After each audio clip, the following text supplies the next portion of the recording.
Now, with all the restrictions, justifiable restrictions of electoral law, we're going to talk about the European Parliament elections in a fair and balanced way, as you'd expect. We're also going to talk about what happened last night in Derry, in the Cregan, where a 29-year-old young woman journalist of note was cruelly murdered by people calling themselves the New IRA.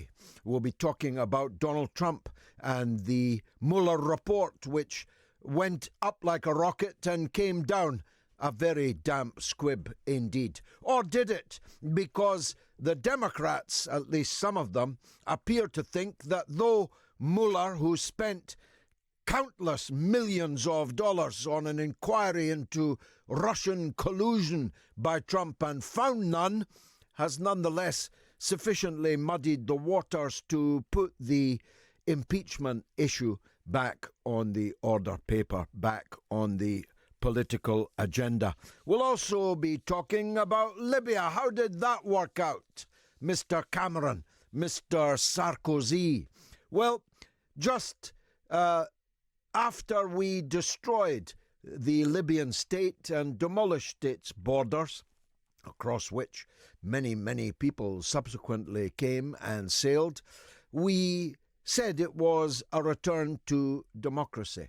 Well, at this moment, at the moment of my speaking, a new strongman from the eastern part of Libya, General Haftar, is at the gates of Tripoli. The three governments, four parliaments of Libya are collapsing in absolute disarray. The Libyan state is no more. But Donald Trump seeks to pull a rabbit out of the hat. He has just phoned this day the aforementioned General Haftar, not least because Haftar was on his way to Moscow and Cairo, and Mr. Trump clearly reckons he's the winner. So if he's the winner, and Libya is to have a new strongman dictator leader, what was it all about, Alfie? Well, one of the things that it was all about was blowing open the doors of North Africa to the Mediterranean Sea and Europe, with all the consequences for the European Parliament elections across the whole of the continent and including us, because the rise of populist parties, the rise of anti-Brussels parties is going now virtually unchecked. It's currently predicted, and the election campaign hasn't really started yet, that fully one-third of the new European Parliament, which will assemble in June, will be hostile to the EU, anti-EU. And that is something that those who destroyed Libya clearly didn't think through. Against all odds, we in Britain are participating in the European Parliament elections. I'm not myself. I had hoped to, as I said here, but I just couldn't raise the funds that would have been required, so I can speak relatively freely about them. But as I said, there are electoral law restrictions. So let me run through the main runners and riders. The Labour Party is riding high in the national opinion polls for Westminster voting intentions at least. 10 points clear of the Conservative Party, which is currently on track to poll its lowest, its worst election result since 1834. I don't know if the Duke of Wellington was still alive in 1834. Maybe somebody will assist me with that. But as the Duke of Wellington said when reviewing his own troops before the Battle of Waterloo, I don't know what you do to the enemy, but you don't half frighten me. That could be a comment made about the Labour list, headed by Lord Adonis, at least in the sense that Lord Adonis is by far and away the highest profile Labour candidate. I mention him for two reasons. First of all, because he has never been elected to anything in his life, though he's been quite prominent in political affairs for quite some time, having been ennobled in the Blair-Brown era. Apparently, Wellington died in December of 1834, so the Duke of Wellington was alive the last time the Tories plumbed the electoral depths which today's opinion polls, and they can change, of course, suggest that they will face in just a few weeks' time. But going back to Labour, I mention Lord Adonis for two reasons. First of all, because he's never been elected to anything, so it's a welcome change that he's putting himself up for election as clearly the most prominent Labour candidate in these European elections, but more because I've just seen a video, admittedly one circulated by Lord Ashcroft, the Conservative peer and psephologist. And in it, and very clearly, and with subtitles, and with his lips moving, the said noble Lord Adonis says, "If you are a Brexiteer, I hope you will not vote Labour. If you want to leave the EU, Labour is not the party for you." Now, that has the benefit of being honest, but it's a high-risk strategy, so high risk that no candidate in any election ever in the history of Britain, including 1834, has ever said such a thing before. He is the first candidate ever to say to a majority of British voters that he doesn't want them to vote for him. High-risk strategy. Will it work? On the one hand, you do have Labour in a very commanding lead on the national opinion polls, but on the European level, the picture looks different. Nigel Farage's Brexit party only started a little over a week ago, and already it is in pole position in those elections. But other parties are available on the Brexit front. UKIP haven't gone away, you know, though they only now, I see, have 3 members of the European Parliament, the rest having defected to the new Brexit party. But they launched their manifesto today, and it was, how shall I put it, typical of them. It was Brexit plus all the paraphernalia of the racialisation of politics about refugees and immigrants and all the rest. So they are obviously going for Brexit hard. Nigel Farage is Brexit light. Labour, according to Lord Adonis, doesn't want you to vote for them if you support Brexit. And the Conservatives, well, I'm not sure what they actually are going to say. And to the flank of them are the Liberal Democrats and the Chukka group, or Chuck, Change UK. It's probably a coincidence that Chuck is their official name, Chukka is their leading proponent, and to be fair to them, they are already showing in the polls, showing at around 6%, which is not actually an unrespectable number at this stage of a campaign for a party that has only just been formed. If indeed it has been yet formed, we've yet to hear from the Electoral Commission confirming that. But if they run in the European elections, then that means that fighting for the Remain vote, that is the 16.2 million vote, you have Labour, the Conservatives, the Liberal Democrats, the Chukka group and the Green Party, which is why I described Lord Adonis's statement as a high-risk statement, because, of course, if the Remain vote is split across all those fronts, then somebody's going to have to work hard to come out way ahead of that pack. So, you can tell me what you think. I can't tell you what I think because, as I say, I'm bound by electoral law. But if you follow me on other platforms, you already know what I'll be doing in those elections. So your calls are welcome. And you can say anything that you like. Just don't expect me to be able to say everything that I like. 0344 499 1000, that's the number to call. Now, the terrible murder of young Lyra McKee, a 29-year-old journalist, leaving her partner and her family bereft, leaving the north of Ireland in a state of crisis this evening, such that all the parties, the DUP, Sinn Féin, SDLP, the UUP, all the parties have signed a declaration of absolute condemnation of this cruel murder. It doesn't matter that these people, calling themselves the new IRA, may not have intended Lyra as the target. Their reckless discharge of gunfire in a crowded place was bound to lead to fatality or serious injury to someone.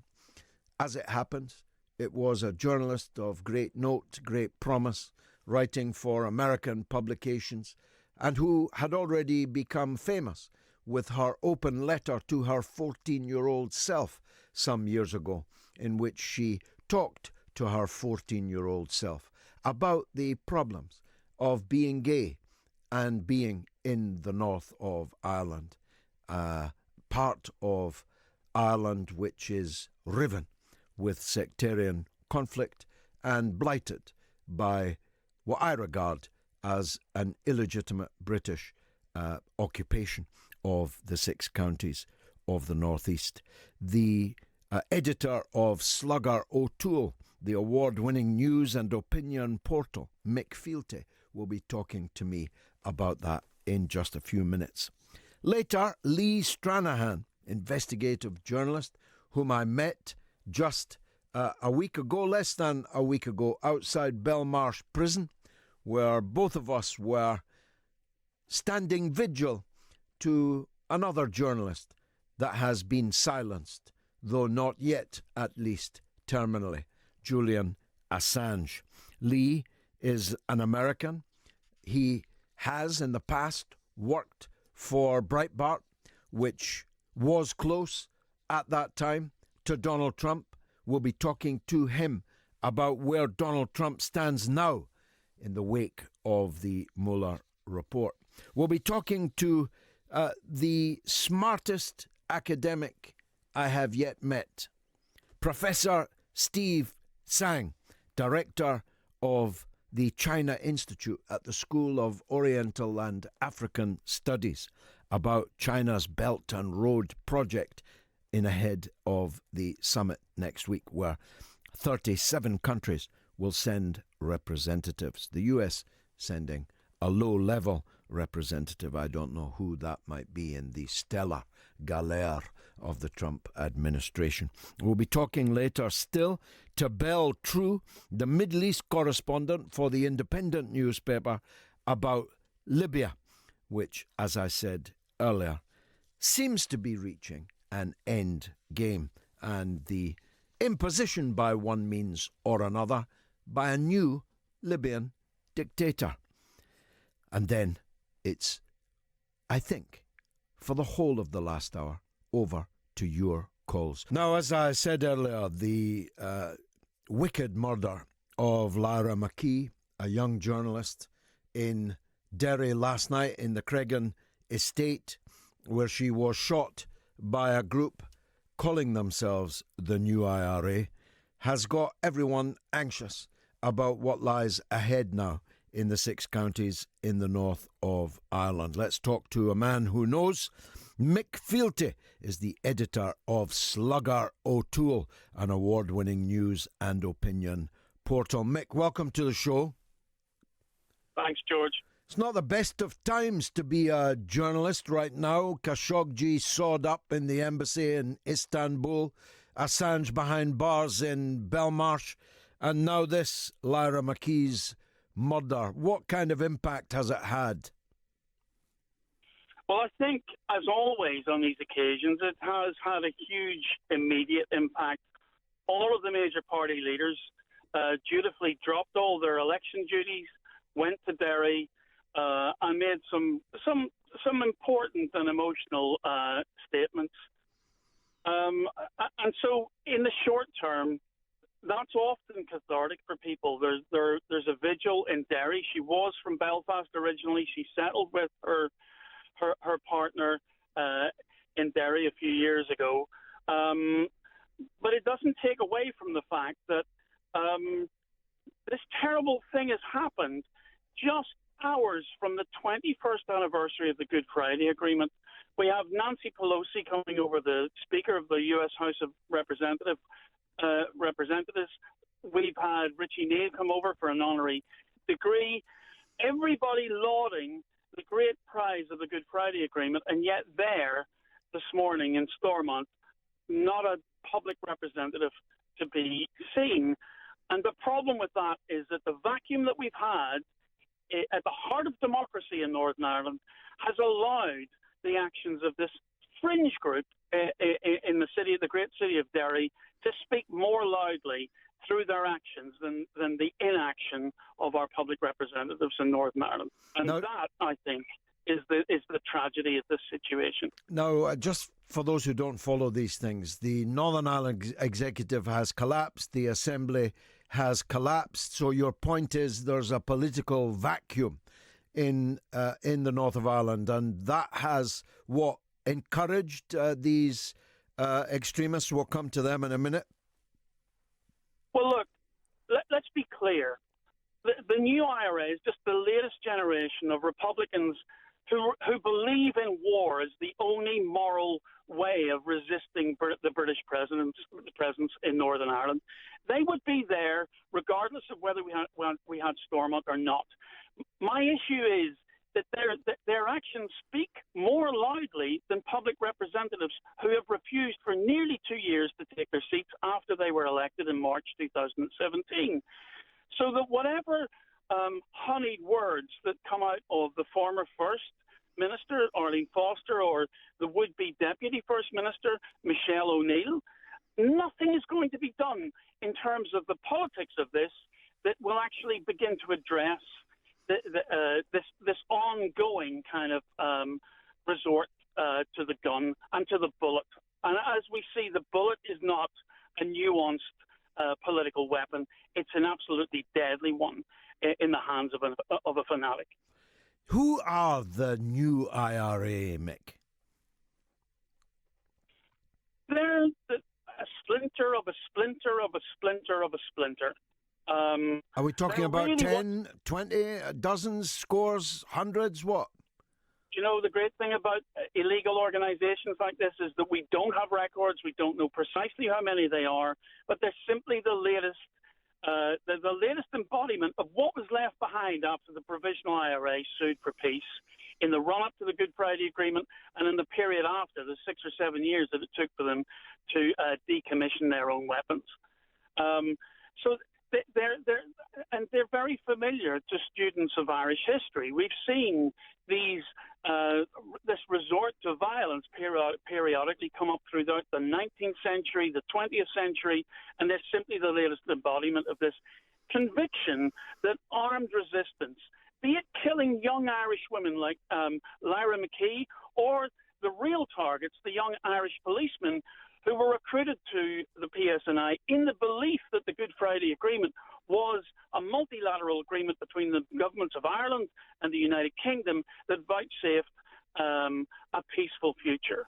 But there is no peaceful future if we do not have political representatives who take their seats at Stormont. Do you think this event might spur them on that? I would love to believe that, George. I would really love to believe that this had such an energizing effect. But the reality is we're in the grip of local authority elections at the moment. I don't think it's going to make much difference to the way the two main parties prosecute their campaigns. And, of course, we have this ridiculous situation where we're now having European elections, and we already know that the two main political parties, the DUP, the Democratic Unionist Party, and Sinn Féin, the main Nationalist Party, are running on the most divisive possible platforms. On one hand, calling for a border poll, and the other hand, basically calling for defence of the Union. There's the dirtiest word in Northern Ireland politics at the moment is compromise. And actually, the truth about democracy is that it is the art of the compromise and of the possible. And we see how disastrous it is when you create this terrible vacuum in which innocents like Lyra are simply mown down. And if you look at the picture that she took, the very last picture that she took and shared on Twitter, you can see that she's not the only civilian in that street. Yes, there are clearly policemen who were targeted at this, but whatever. I hesitate to come to an adequate word to describe the person who shot that bullet. But whoever was using it was utterly careless of civilian life in that street in Derry. And you've seen it in the outpouring of the people. The statements that from Derry, the people of Derry, that Lyra, you are one of us. I just hope that is enough to energize our politicians to actually do something. No more honeyed words. Get in there, get back in there and do your jobs and make sure that the circumstances that led to this young woman at 29, she was 29, that means 21 years ago when the Good Friday Agreement was signed. You know, what was she? She was less than 10 years of age. She had no experience of the Troubles. And here she suffers this terrible fate because our politicians cannot get out of the vicious circle of having the same old arguments over and over and over again and holding out absolutely no hope for the people of Northern Ireland. Well, our condolences, Mick, to you and all the journalists and all the people who have been disastrously affected by this event last night. Thanks very much for joining us. Mick Fealty, editor of Slugger O'Toole. We'll be talking later to another journalist, Lee Stranahan, about the Donald Trump affair. Let's take the first call of the evening. It's from Nicola in Swindon. Go ahead, Nicola. Good evening to George. Yes, I'd just say what a sad loss it is for Northern Ireland with the murder. Very, very sad. More than sad. Potentially disastrous, actually. I've got a couple of friends in Belfast who were close friends with her, and she really helped them at different times with different things that they've had to face there, because things aren't perfect on the mainland, but in the UK, things are very, very difficult for transgender couples and things like that. And she did quite a lot to help my friend there, and my friend is devastated. I'm sorry. My condolences. I say the murder of anyone is terrible, but this is a particular... such a young person with such a bright future and such an important job in a very conflictual situation. Yes, there's so much he could have done for the LGBT community in the future, which he's not going to be able to do now, which is an awful shame. You know, any murder of anyone would be terrible, but this person is someone who's only done good up to now. It is so sad, and apparently it was someone who was very close to him. I mean, I didn't know Lara myself, but my friend in Belfast did. And, her mother is devastated, obviously, as any mother would be, loss of a child. But it is such a sad day, and it's unnecessary violence that this murder was in Derry. You know, you just wonder what the person who did it imagined would be achieved by it. Well, from looking at the pictures on the television, it looks like the person shot her in the back, or have I got things wrong? No, I think that they were probably intending the victims to be young police officers who were standing nearby. But as there were many civilians in the street, it can only be described as a reckless, indiscriminate terrorist attack. Exactly. They set out to murder somebody, and unfortunately it was this young lady. So, I mean, it is unnecessary, and it's being the anniversary of the peace process as well. That may well have been the peg for it, of course. Yeah, it's just a shame. It hasn't achieved anything for anyone, you know, and you actually want to wonder why. Yeah. What did that person think they were going to achieve by it? What satisfaction did they get from it? You know, I can't think of anything, and neither can you, obviously. But no. It's something without any reason or rhyme. You know, it's just it's just so sad. You're right. I don't think I can say any more on it, really. I think I've said it all there, George. And you have very eloquently, Nicola. Thank you very much indeed for that call. The Communicipalist says, it seems to me the abandonment of 17.4 million voters by all major parties makes the forthcoming European elections inevitably a referendum on Brexit and the EU. I will be voting tactically, says the communicipalist, to support democracy under attack, but my choices seem restricted to one.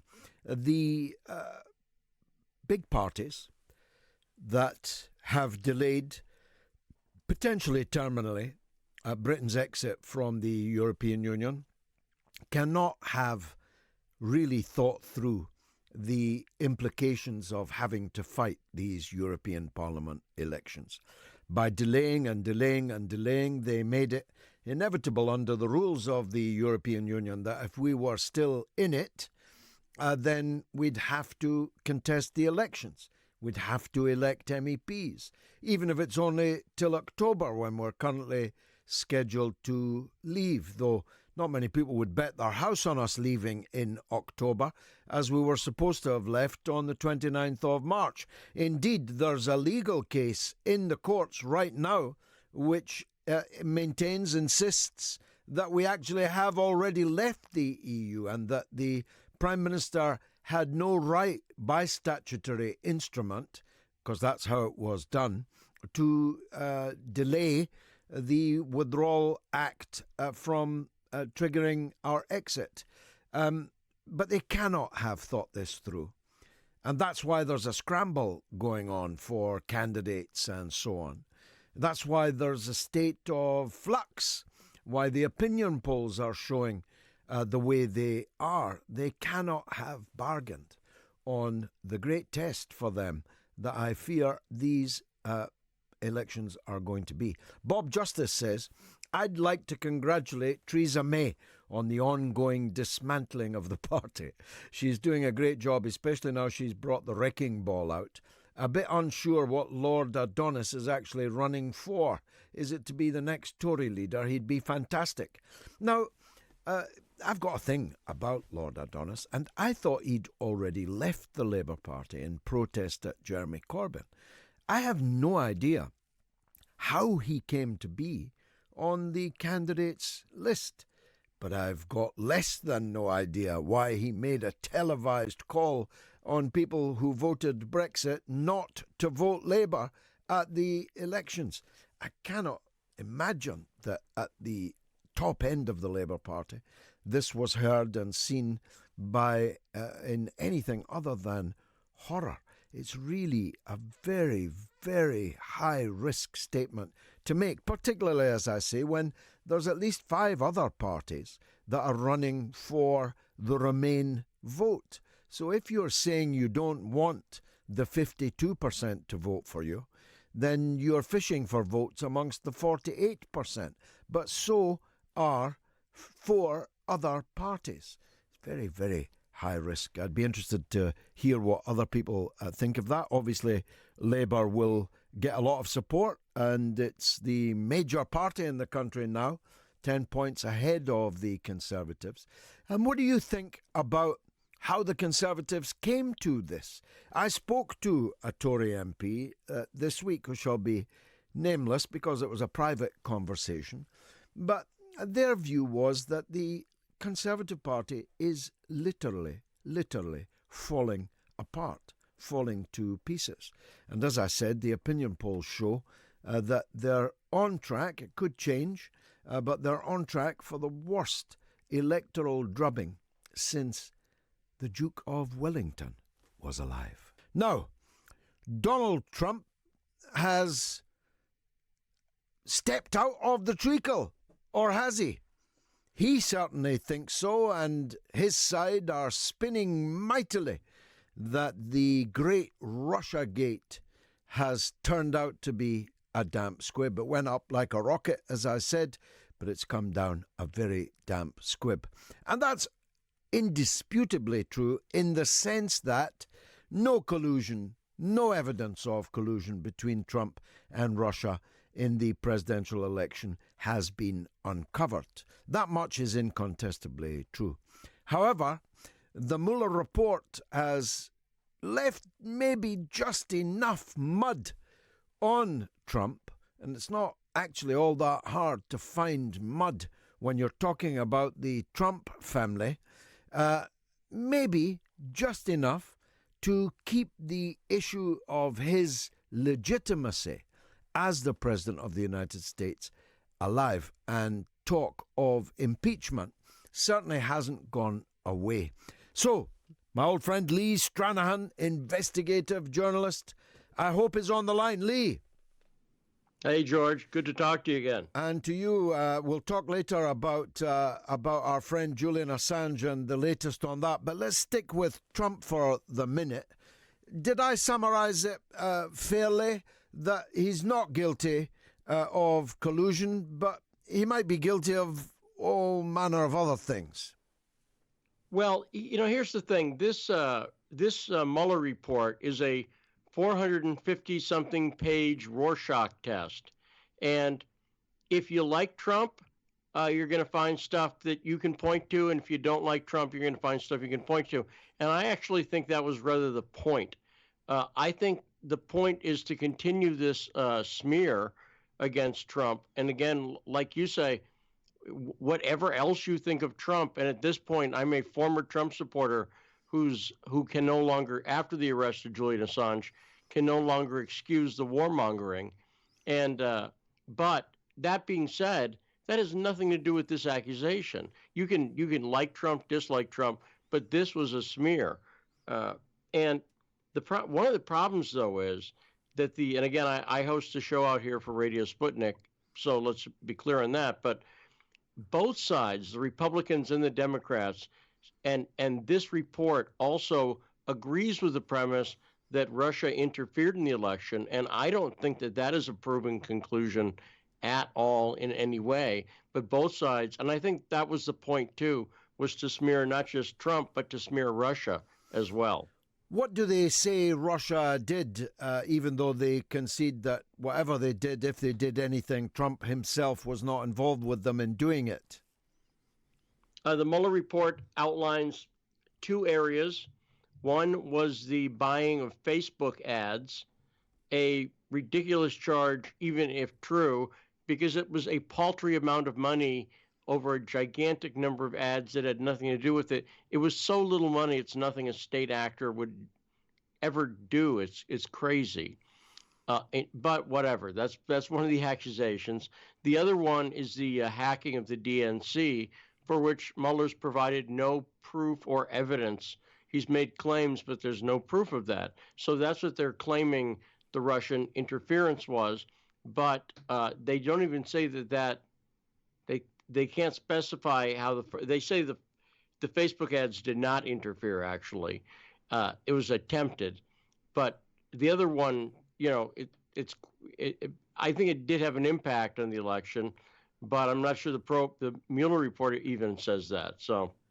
Well, we'll come to that because that links to Julian Assange, of course, in a minute. But the coverage I've seen, nothing like what you've seen, but the coverage I've seen seems to suggest that the Democrats have not abandoned the idea of impeaching Donald Trump. And by the way, one of the lessons of the Mueller report is if you're communicating by DM on Twitter, don't imagine that it's private. But it seems to suggest that Trump himself, I won't use the word because it's a swear word, but thought that he was finished when this all began, and that he would be impeached. Is impeachment seriously back on the agenda? My short answer on that would be no. And the reason I say that, which is Nancy Pelosi, who's the Democratic leader, made it pretty clear she's not interested in impeachment. So then what you have is people making noises about it at lower levels that she's not going to come out and contradict necessarily, but that's not serious. That's just noise. But see, the whole point is to keep Trump back on his heels on this and to keep that hope alive in the hearts of the Democratic grassroots, because you got to understand, for 2 years, the Democratic Party and the faithful of that party have put their heart and soul into the belief that impeachment was coming just around the corner. Any week now. It was just next week. It was just coming. And they have 2 years of that. And now... Well, they were claiming that the liberal media, Lee, was claiming that Trump would be going to prison. One liberal, if you can call her, Louise Mensch, said that Trump would be executed for treason. She said this in print. How are the Liberals and their media, which is quite a bit of the US media, how are they reacting to Mueller effectively shooting their fox in the sense that he says, he admits, concedes that there's no evidence of Trump colluding with Russia to win the presidency? Well, since the report came out, I've been kind of monitoring, it's about 3 weeks ago now, that the initial summary came out of what the report was. And really, there were no surprises based on the summary, particularly. A lot more detail was filled in, but no big surprises, no contradictions. So in that time, I've been trying to see if the report coming out changed anyone's opinion. And I've not really found anybody. If you liked Trump before, you like him more on this issue.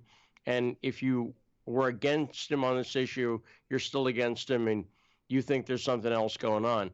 But that side did clearly lose, but I haven't seen too many of them fully admit it. Now, the media has been, I would say, not contrite. I don't know what the opposite of not... No contrition, not chastened.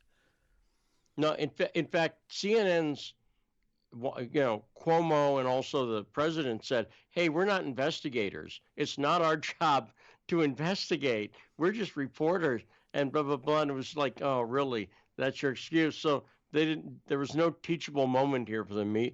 But see, that assumes that the media was ever trying to get the story right in the first place, a contention I would dispute.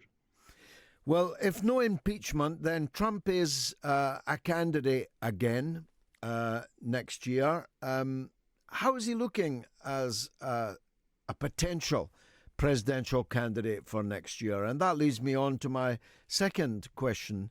Who are the Democrats going to put up against him? Well, right now, let me answer the second part first. There's a lot of Democrats in the race right now. Close to 20, something like that. And Joe Biden, they say, may announce next week as well.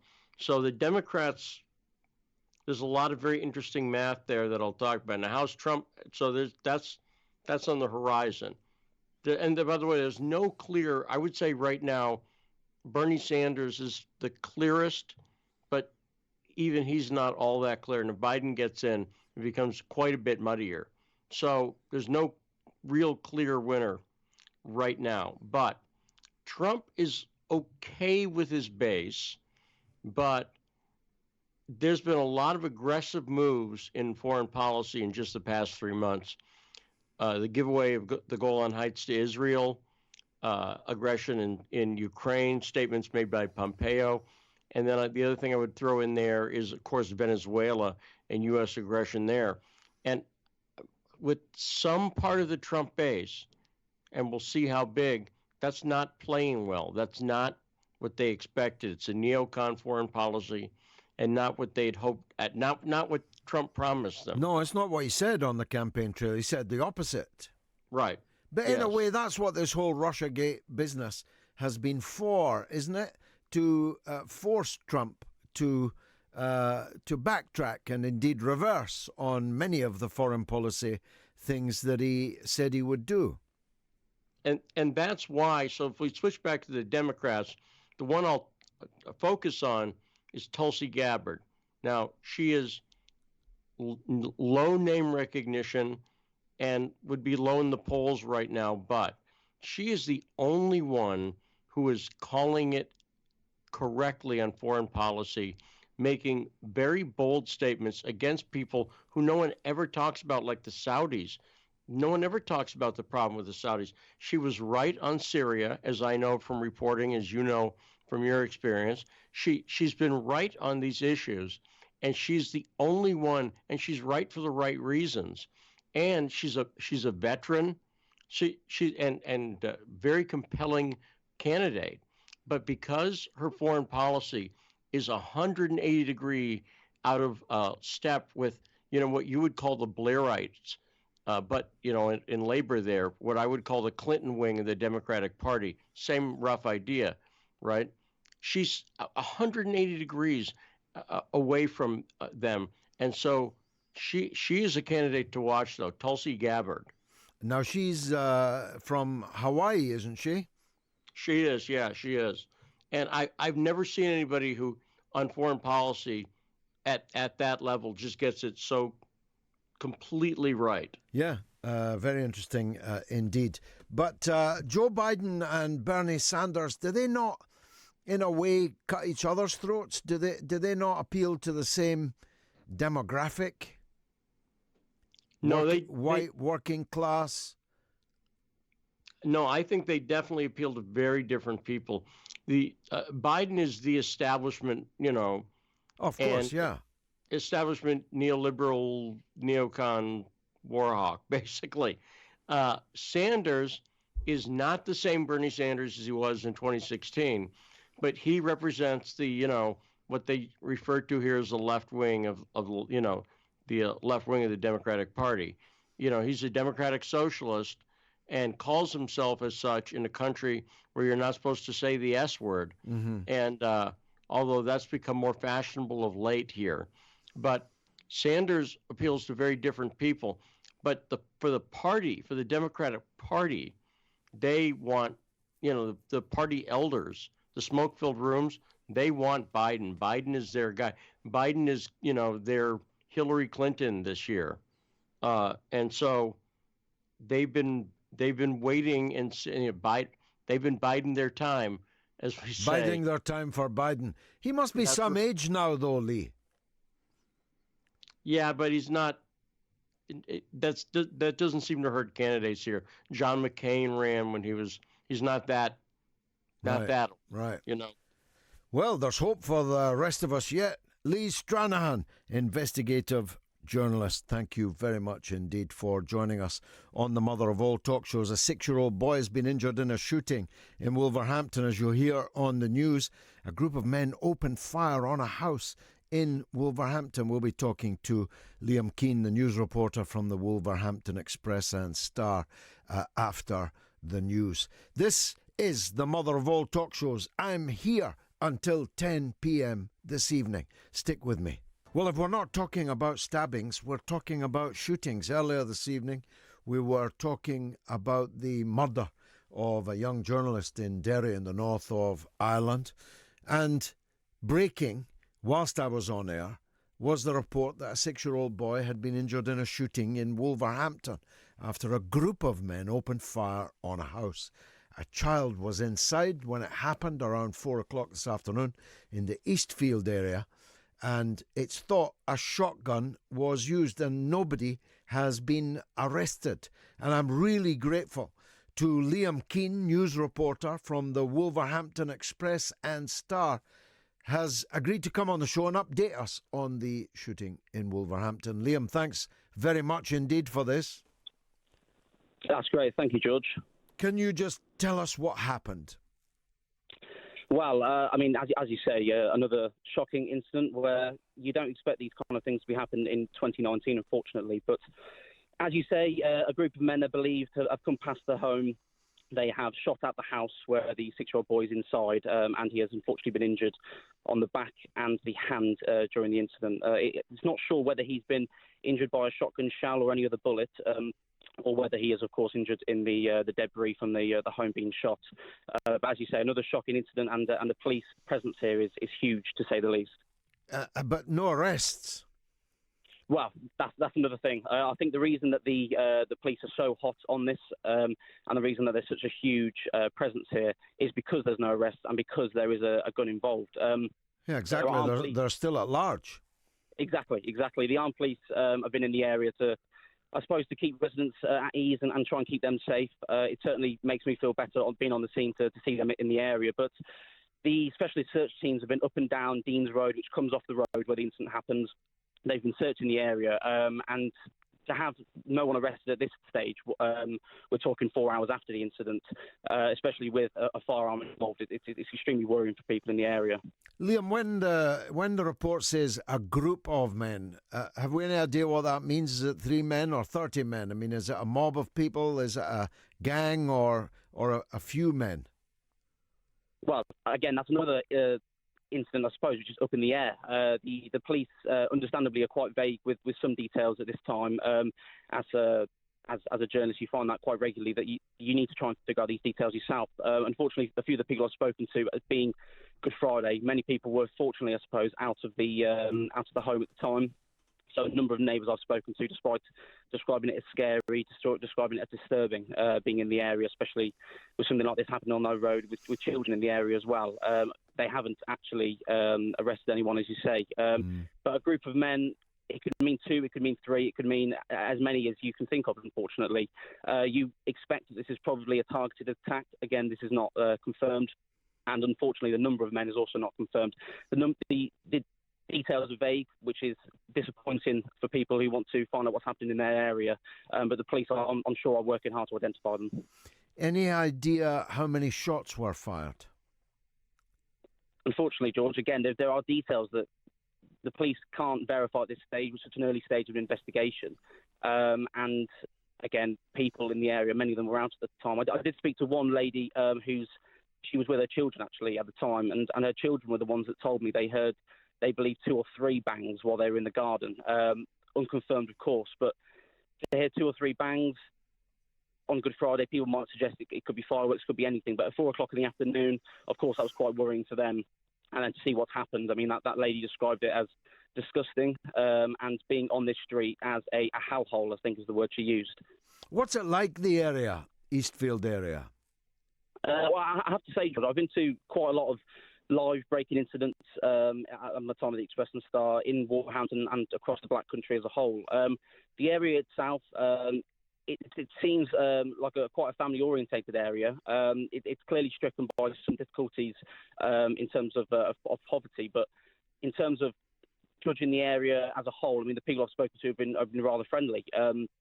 So you don't expect something like this to happen, especially it seems to have happened at an address that is extremely close to a busy road, Dean's Road, which I mentioned earlier, which is right next to some shops, including a chip shop. So at 4 o'clock in the afternoon, those businesses will all have been open and running, even on Good Friday. So to have this happen here, I suppose, is unexpected, despite the problems with the road, I suppose. So finally, Liam, and I'm grateful for your time, the police, you said, are there in very substantial number. That's presumably likely to continue until suspects are apprehended. You'd expect so, yes, George. I mean, I'm still here on the scene now today. I've been here since around about 6:30. The incident, as you say, happened at around 4 o'clock this afternoon. And the police presence has been nothing but increasing the whole time I've been here. So we've seen about 15 specialist officers who search the roads. They use these long wooden sticks and they investigate through drains, underneath cars, through bushes as they walk across crime scenes. We've seen about a team of 15 of those. And I must admit, I've been to murder crime scenes at my time at the Express and Star, where there's been considerably less of those officers specifically. There's 2, 3, 4 vans full of police officers that have been coming and going. Armed police are still on the scene. There's 2 cars full of those armed police. So we're talking dozens of each department are still on scene. The cordon is relatively small because of the nature of the incident. They're trying to keep it quite compact, but they're also here to try and ease the worries of those neighbours who, with children, as you say, will be extremely worried about what happened. Well, Liam, if your writing's as good as you're talking, you're going to go far. Thanks very much for that report. Liam Keane, the news reporter from the Wolverhampton Express and Star, updating us on the shooting in Wolverhampton. Let me go to the tweets. Two Flames says, remember in 2016, Labour members were suspended for retweeting the Green Party or supporting the effing Foo Fighters. But Lord Adonis won't be suspended for telling voters not to vote Labour because party rules never apply to Blairites. It is an extra. Can we try and get a response from Labour to Lord Adonis's remarkable call on people not to vote Labour if they supported Brexit? Thank you for that. Mountain Man says Eric Burdon was the singer in The Animals. Alan Price was the organist. Yeah, but Alan did backup vocals too. Adam Gary says Farage has the main parties by the you-know-whats. Now Labour, but especially the Tories, will try their best to push through the zombie deal or something similar before 23rd May. If that happens, Nigel Farage will be on track to enter the Commons. And Damien Clark says, I'm Labour, but in this instance, a vote for Labour will be spun as a vote for the EU. The Corbynites aren't standing. They are neoliberal, Europhilic Blairites. Let's hear from Scott in Blackburn. Go ahead, Scott. Hi, George. I think there's nothing new here about the Russian Trump thing. Opposition parties have always used information from other countries. Kennedy used Cuban CIA intel about against Nixon about the missile gap, which never was. Yeah. And then Nixon used trashed the Paris-Vietnam peace talks to his advantage, and plus made sure the war carried on so he could get into the White House. Reagan didn't work out well for Nixon, though. Well, that's because I suppose. But he did some good things. His legacy was one of peace.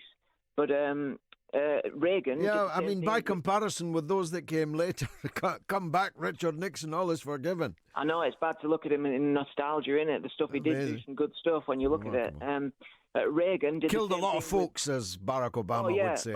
Of course he did, but Reagan did the same thing with Iran. The hostages were timed for his for something. There's some very shady stuff with Reagan's administration with Jimmy Carter, making him look weak, and there's lots of, you know what I mean. So what you're saying, really, Scott, is that in U.S. politics, foreign diversions are common, yeah. Yeah, and the idea that the Clinton administration wasn't talking to foreign governments, and if Trump had been the government, and the idea that she wouldn't have been going around all the liberal parties in Europe and trying to get information. I saw her Clinton Foundation, Clinton Foundation accounts the other day, and donations fell off a cliff, when she didn't get the presidency. Yeah, exactly. I mean, like a cliff. Yeah. Yeah. Because she can't give them deals. And the reason she's selling books is to pay off their donors. They're angry. So she's got to pay that money back. Mm. So she's... Are you a Trump supporter, Scott? No, this is the thing. I'm glad to speak to you because I'm a working-class Labour guy, but I would have voted for him. And I think you're the only one that can understand stuff like that. Not fully. Yeah, well, a lot of working-class Democrats voted for Trump because he was promising to... revive their industrial areas that had been derelicted by the neoliberal economics of the Clinton era. But of course, Trump has completely let these people down. The factories are still derelict. Yeah, but it would have been way worse with Clinton. I mean, way worse. I mean, some jobs are coming back, and I think it's up to us and even people like they denigrate, like Steve Bannon. I think they call him a war hawk. He's constantly the one that's railing against foreign intervention. Yeah, except he keeps making foreign interventions. I mean, that's the point that Lee was making, that he may actually have lost some of his base by actually pursuing a foreign policy quite contrary to that which he ran for election on. My last hope is then that the last thing he'll do, but I'm not so hopeful, is he'll absolutely destroy political correctness. I want him to absolutely kill it dead. I want him to take a flamethrower to it. I hate it. It would be rather better if he just stopped turning flamethrowers on human beings around the world. If he would stop making war, stop the regime change. I mean, if he invades Venezuela, my goodness, that's going to make Iraq look like a tea party. Hopefully Putin will protect them, but I think it's impossible, though, because it's like in the Oliver Stone Nixon movie. A young girl says to Anthony Hopkins as Nixon, you can't stop it. Even if you wanted to, you're powerless. It's not you, it's the system. the president is a transitory figure. It's all about foreign markets and making sure. I don't buy that. I think that gives the president an alibi. It's transitory, yes, but 8 years is a tenth of a lifetime, and the lifetime of everyone that is living under their presidency. 8 years is a very long time in politics. If a week is a long time in politics, as Harold Wilson said. And the president has enormous power. Whether they seek to use it, of course, is another matter. You see, Trump could have said to John Bolton, nah, I'm not going to invade or try to regime change Venezuela. He could have said to Mad Dog Mattis, nah, I'm not getting involved in the Syrian war. I already promised that I wouldn't when I was running for office. I think it gives presidents an alibi if you say, well, they're just a figurehead, they're not really in charge.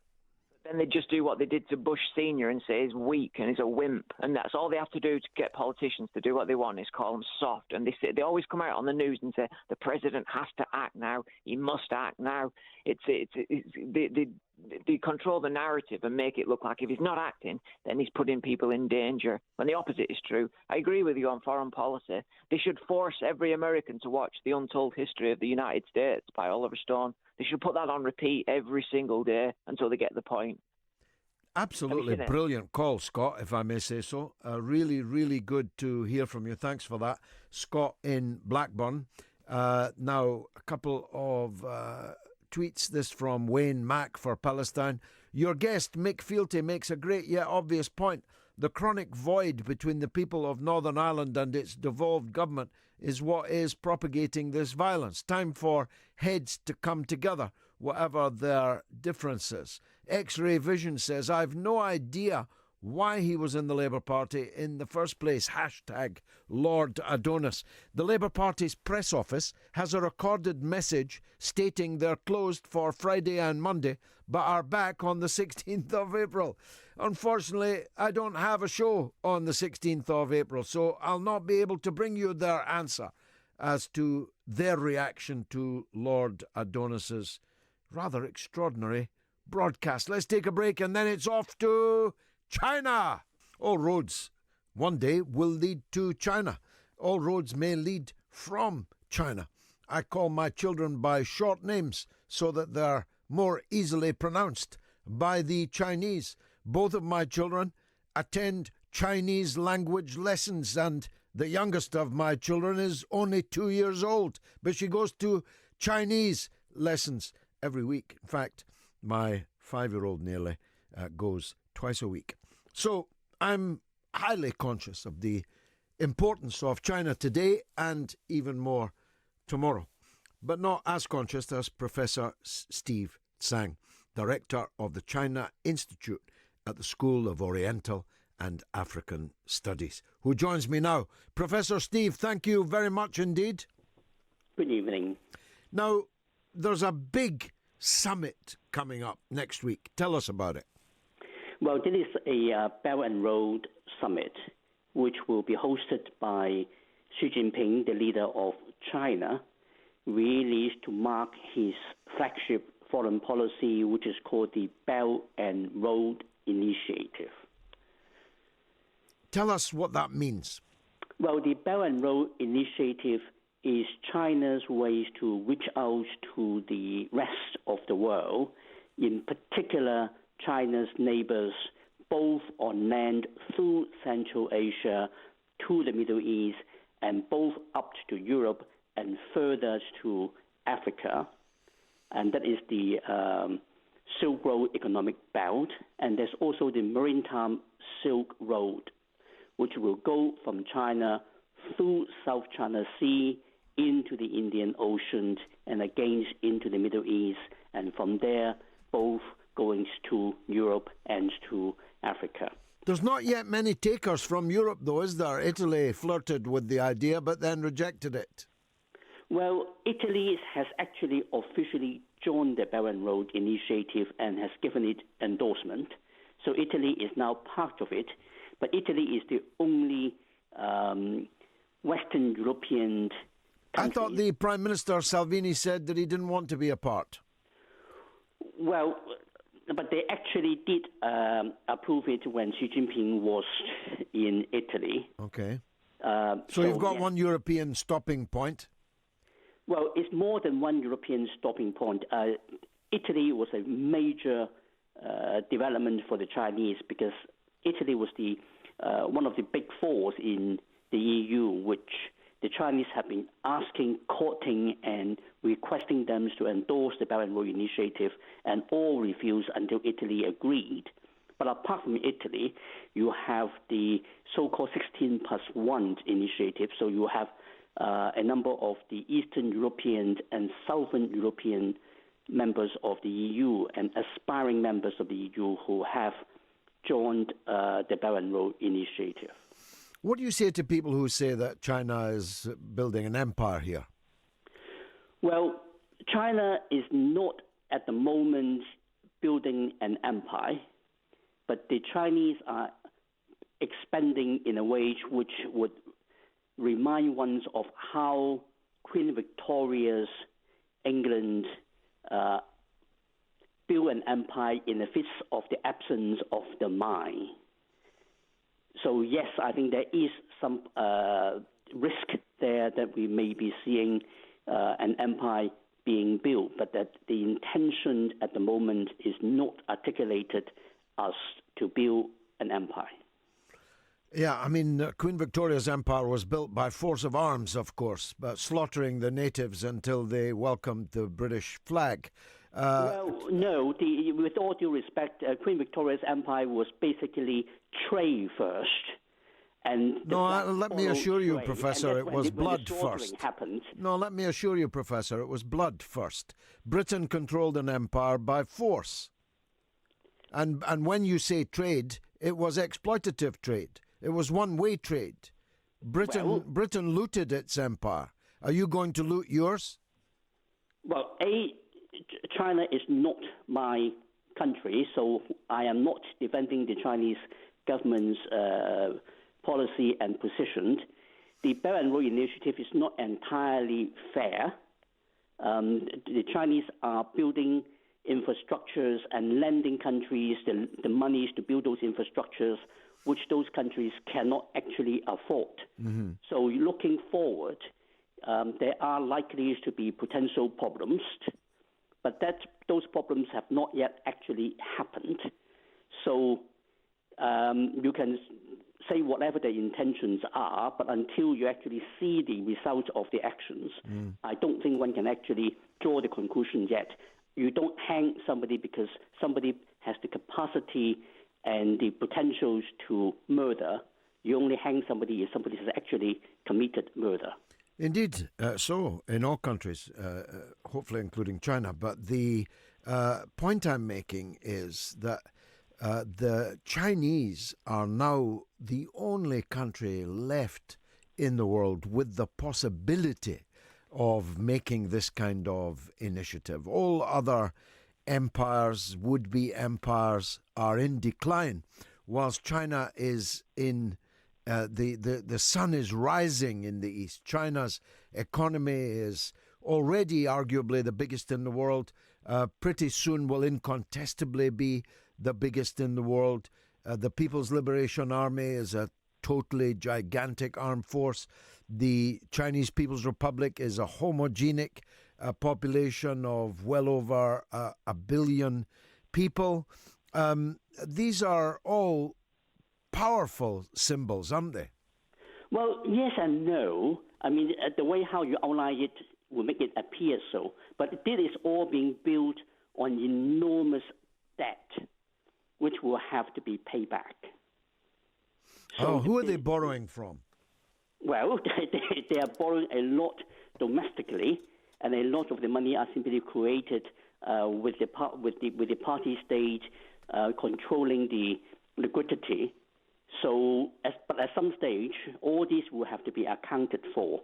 So this apparent continuous rise and expansion of China, I think, is based on some kinds of assumptions which may not actually be sustainable. When the loans for the Belt and Road initiatives mature, the Chinese government will have to decide whether they actually write off some of those debts or whether they actually have to take ownership of the debt because those countries can't pay back. So it is going to be problematic for them. It's a government that, yes, is spending a lot of money on external defense and building up its military, but China spends more money on internal security than it does on external defense. It is the sign of a government that is not confident. It does not trust its own people.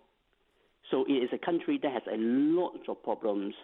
So I don't think at this stage we need to be as worried about it as the headline figures would suggest that we should be. Let me ask you, if I may, it's not strictly connected to this subject, but it's one that many of the listeners will be interested in.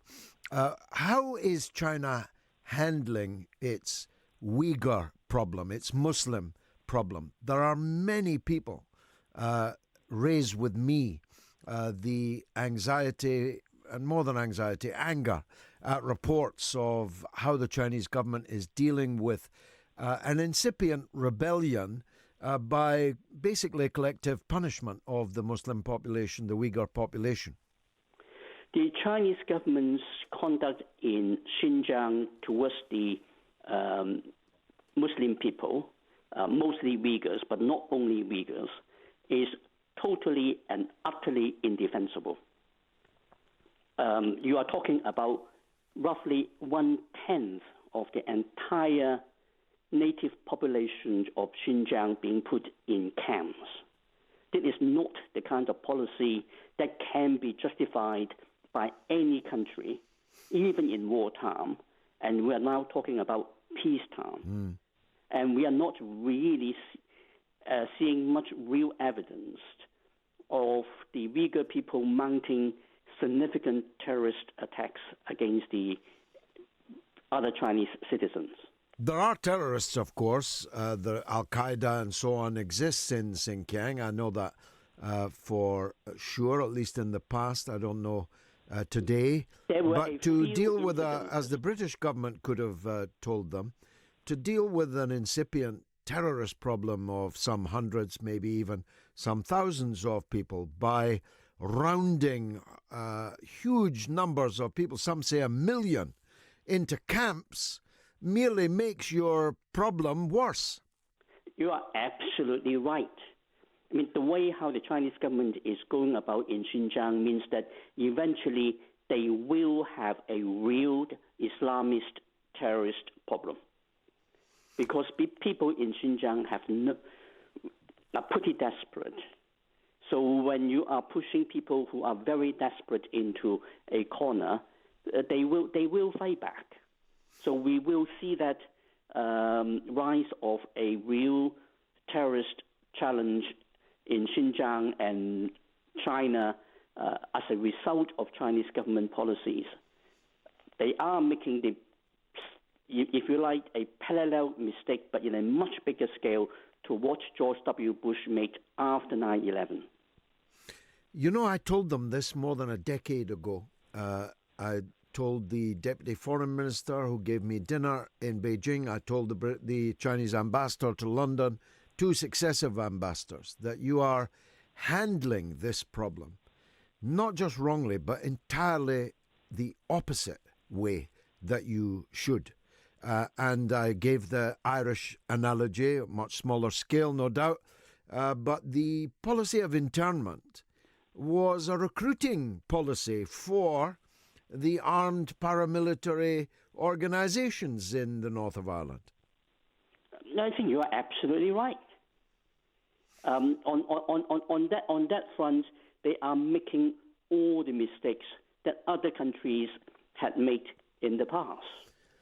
Well, I wish them well, so I'm extremely sorry that they're not listening to us, Professor, on this. Maybe they'll listen when we send them a tape recording of our conversation tonight. I'm very grateful to you indeed, Professor Steve Tsang, Director at the China Institute School of Oriental and African Studies. Sean, welcome. Good evening, George. Good evening, sir. Yes, I wanted to highlight a point that Professor Stephen Cohen made on the John Batchelor radio discussion this week. The other essential listening I would recommend to all your listeners, apart from your own show, of course. Thank you very much, Sean. The point he was making is that Putin personally apparently was hoping that the confirmation of no collusion by the Mueller report would create an opportunity for reconciliation between Russia and the West. But as you and Lee Stranahan have made very clear, the Democrats and the liberal media here and in the United States have no intention of abandoning this deranged Russiagate narrative, right. Which, of course, is the basis of the point that Cohen has been making for years now, that we're in a new Cold War. And this is the heart of it. But that's established background. The point I wanted to make is the reason this is so tragic now, and I would recommend to your listeners to listen to the program this week, the John Batchelor Show, that they can get on the internet. Stephen Cohen in discussion with John Batchelor. The point that really struck me this week is that Putin wanted, one of the issues that Putin highlighted that was so important for cooperation in the wake of the issue of the Mueller report was on climate change.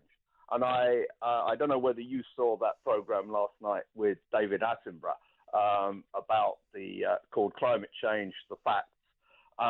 But you know, the thing is, we're undoubtedly in a crisis now. But these neoliberal Russiagate fanatics, in my view, are now responsible for driving one of the biggest nails into the coffin of human civilization, because there can be no international climate change policy without involving Russia. And for that matter, in reference to your last guest, China as well. It has to be cooperation, but we're moving into a world of greater conflict. Well,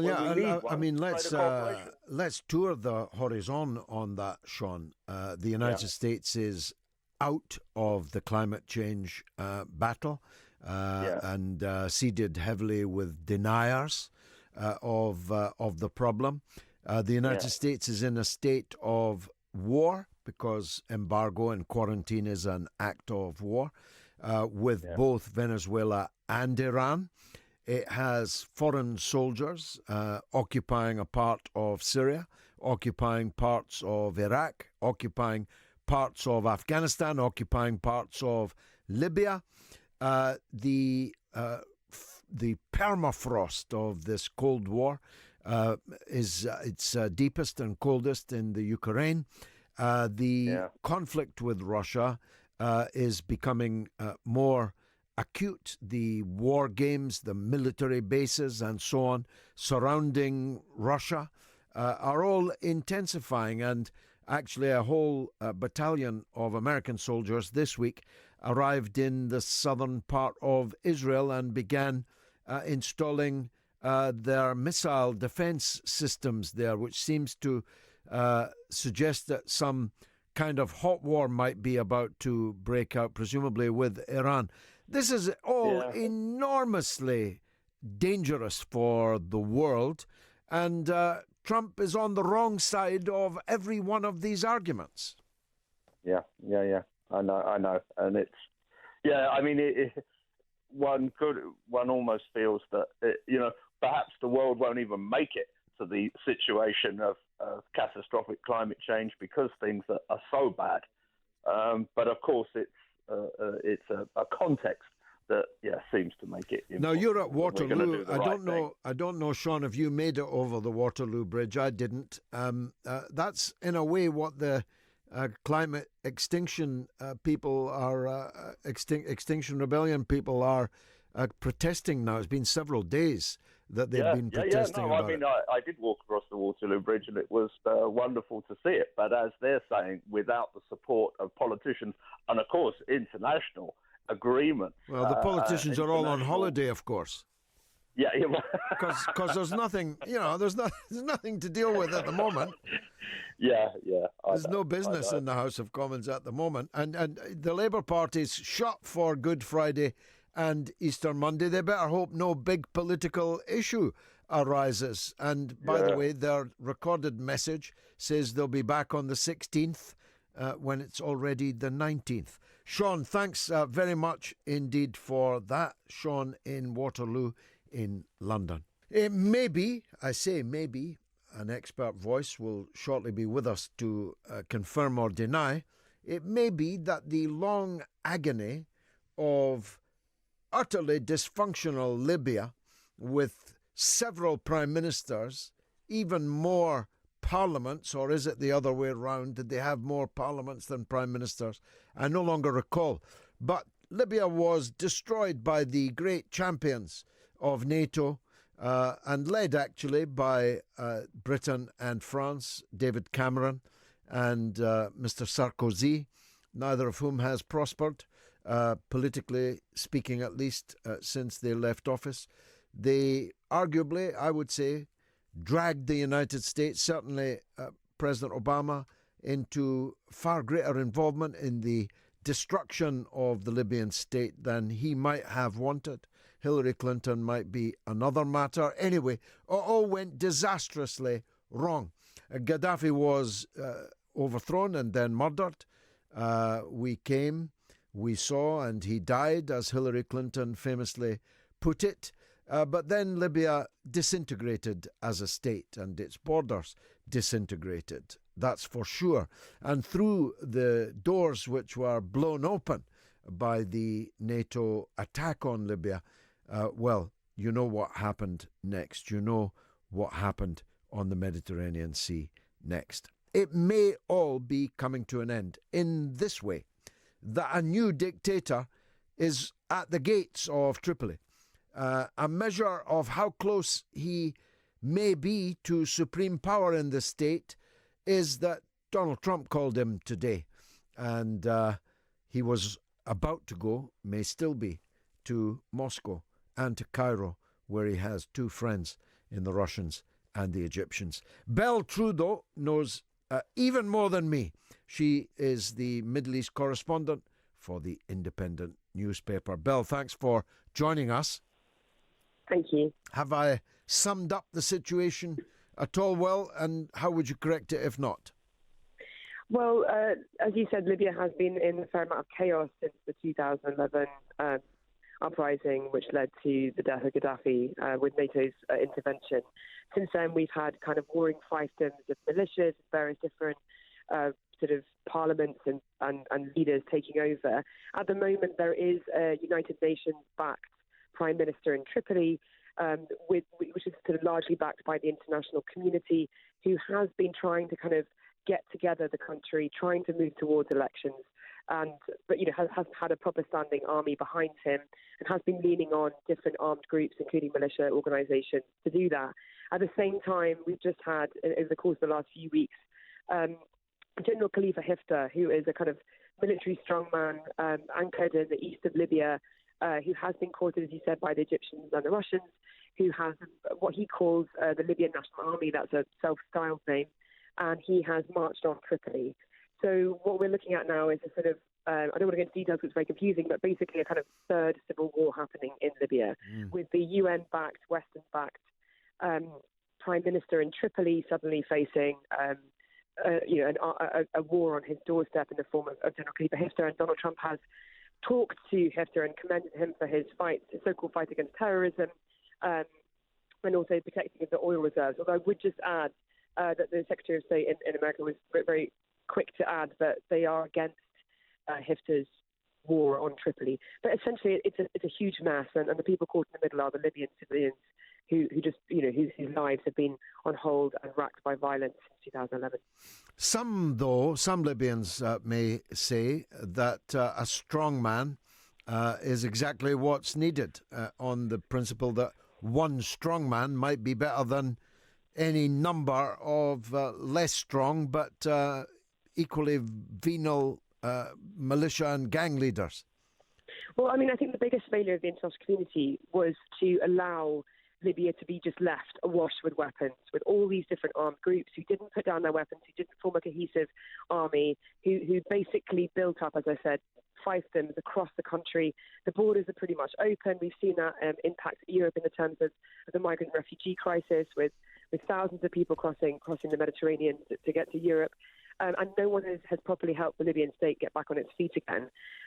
You could argue maybe that a strong man would be a positive thing for the country, but I would say that, you know, General Khalifa Haftar, he has got members of his forces, like his special forces commander, that actually have arrest warrants against them from the International Criminal Court for war crimes. So how good is it for a country if the military leader has people amongst his ranks who are accused by the ICC of war crimes? So really, it's not ideal for anyone. And I think that, you know, I personally believe that a political solution led by civilian government is the way forward, not a military one. But at the same time, the country is awash with weapons. There are lots and lots of militias, and the people who are suffering the most, civilians who are caught in the middle of the crossfire, whose lives have been disrupted, whose homes have been destroyed, who are desperate to move forward, you know, with this country that has immense oil reserves, has immense, you know, potential in the future to be an incredible country, but has been held back by this constant cycle of violence that has really gripped the country. All of this was predictable and indeed predicted, not least by me. The picture you paint is one of absolute misery. Do you think there are anybody? I mean, tell me, the Gaddafi people, the tribe, the former Qaeda and so on, are they backing Haftar or are they backing someone else? The country is it's really bewildering to try and understand who's backing who, because you don't only just have like two sides in this particular fight, but you have many different allegiances between different armed groups. But you also have ethnic minorities as well as the tribal groups within the country. So it's really hard to say who supports who. And both sides of all of these conflicts trade accusations. So those against Haftar will accuse him of being Gaddafi's man and saying that Gaddafi's supporters support him. But, you know, whereas if you speak to Haftar's forces, they'll say that they are the official army of Libya, and they are, you know, against the former regime and against the current forces in Tripoli. So basically, it's a really bewildering mess where, unfortunately, there's a huge amount of weapons, huge amount of armed groups. And like I said, the civilians are caught in the middle of that, just wanting to get on with their daily lives, just wanting their country to get back on its feet again. But, you know, there's just so much counting against them. It's really hard. Beltru, thank you very much indeed for joining us, Middle East correspondent of the Independent newspaper. I really don't want to have an argument with Bell. It wouldn't be fair, and there's not that much time in any case to do it. But I really cannot leave this conversation without making the following points. Everything that Beltru described as happening in Libya was not just entirely predictable, but what was entirely predicted. It was entirely predicted by many people, including ex-ambassadors, including ex-Foreign Office officials, including members of Parliament and ex-members of Parliament, including me. All of us said, if you bomb Libya from the sky and destroy the Libyan state, no good will come of it, because the political, ideological, theological, tribal and other divisions in this 1,000-kilometre long, that's just the Mediterranean coast, and going deep into Africa, this gigantic piece of land with a very small population, if you just destroy it, what good is going to come from that? And no good has come from it. I find it difficult to find anyone who supported it. Yet when it happened, everybody supported it. All the journalists, all the broadcasters, all the politicians, they all supported it. None of them can now be found. Success has 1,000 parents. Failure is an orphan. This is a gigantic failure. what we did in Libya. No one is being held to account for it. And absolutely no good is going to come from it. And the idea that, as Bell put it, civilian government, the international community, what are they going to do? Invade? They're going to re-invade Libya? They're going to disarm the hundreds of thousands of armed fighters in Libya? Yeah, us and whose army? Who's going to send in 1 million men to disarm hundreds of thousands of men? And then what? Of course, the answer is they're not going to send them in. They're not going to do anything. They haven't done anything, and they can do nothing. That's why it was a bad idea to just simply destroy a state in the first place. That's precisely why.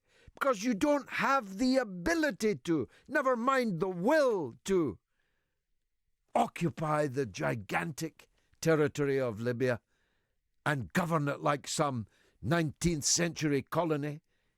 You have no ability to do that and no will to do that. And therefore, are we governed by fools or knaves? Did the people who destroyed Libya not know what happened when we destroyed Iraq? Not know what happened when we destroyed Afghanistan? Are they fools or are they knaves?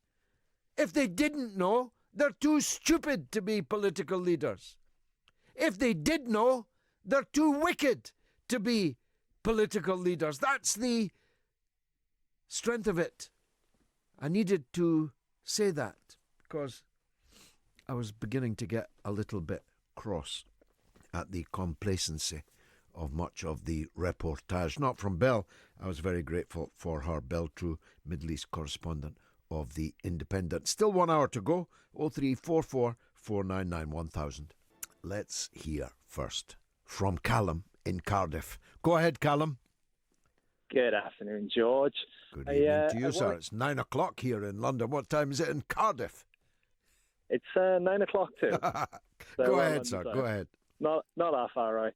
But yeah, I got quite over the weekend. I got quite annoyed of something you said about Venezuela from about a week ago. So I got really wrapped up in it and annoyed about something somebody said to me in a food training course. And he was from Venezuela, and then I thought, no, let's not talk about that. Let's talk about something we can both completely relish and agree on and bask in that I don't hear enough people talking about, right?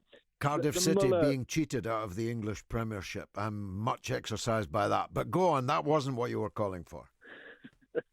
The Mueller investigation. Yeah, they say Mueller, we say Mueller. Let's call the whole thing off. Yeah, go on. 2.5 years of the American mainstream media, CNN, MSNBC, ABC, pushing a literal conspiracy theory, right? CNN's Rachel Maddow managed to say Trump and Russia 50 times together in one half-an-hour segment. Wow. Literally. Of course, it's not a conspiracy theory when they're doing it, Callum. It's only when we're doing it, it's a conspiracy theory. It's a smoking gun as far as I'm concerned. We literally have a 2.5-year investigation, right? And what did it cost? Any idea what it cost? Must have been millions. Yeah, it must have been absolutely millions. I mean, if I was an American taxpayer, to be honest, I think it's worth the cost just to know that, you've been piled bullcrap by the Clinton Foundation, just forcing the, what's the word? But isn't the significant thing, Callum, as Lee Stranahan pointed out, that the media, having had their fox shot by Mueller in his finding there was no collusion, have nonetheless clung on to the dead fox and are continuing to run with it. Yeah, as I was going to say, when it was reported on the BBC, when it actually came out, it was presented as tonight. The Mueller investigation finds that Trump officials tried to quash the Mueller investigation and that Russia had interfered in the election by buying Facebook ads. It's just like, oh yeah, let's ignore the fact that they pushed a conspiracy theory for 2.5 years about the Trump campaign. It's really shameful, shameless actually, when you put it that way.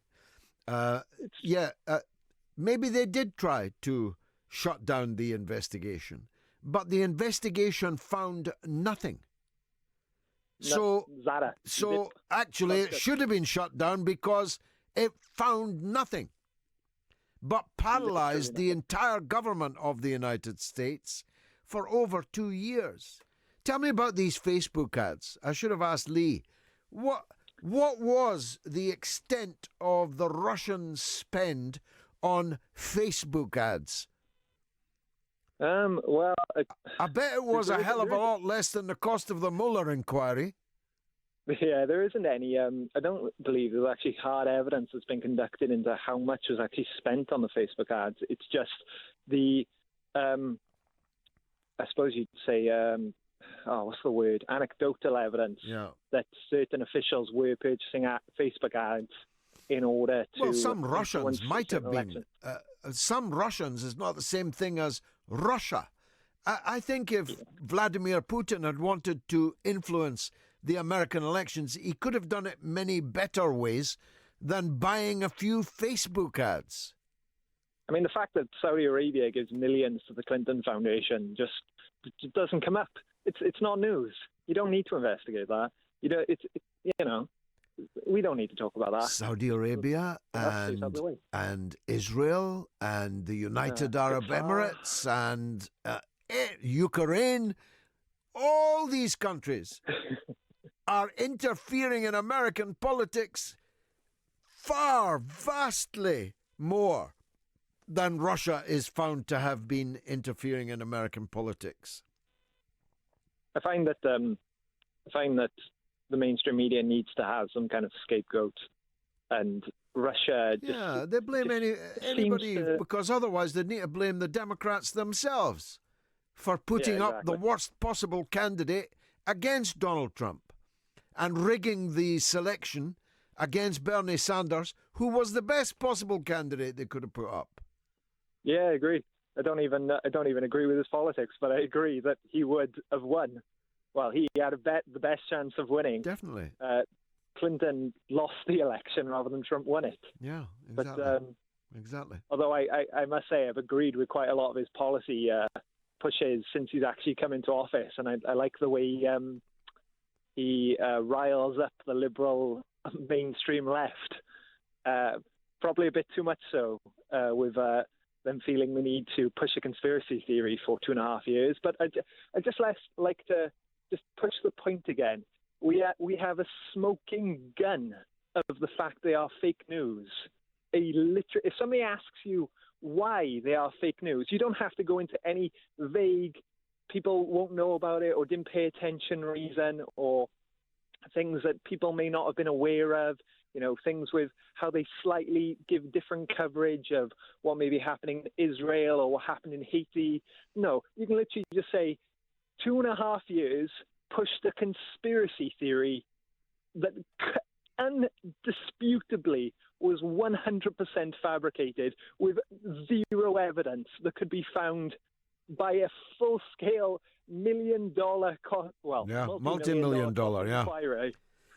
Callum, it's been a pleasure talking to you. Don't be a stranger. I'd like to hear from you again. Thanks very much for that. We've got a first-time caller, Carol in Sleaford in Lincolnshire. Go ahead, Carol.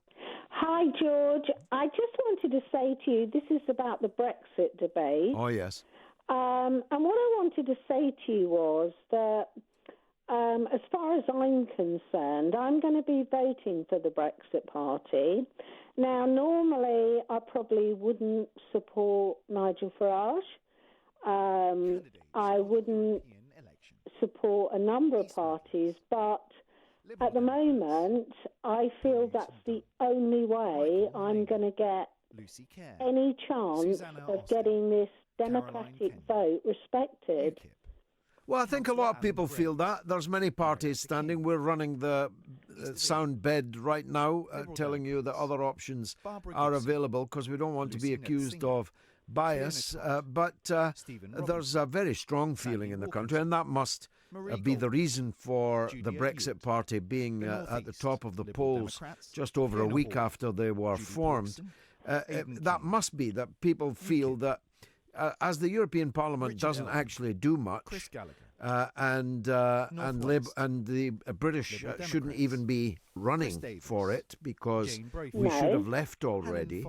I think a lot of people feel it's a kind of protest vote on the 23rd of May. Well, I don't think it's so much a protest. I think it's more a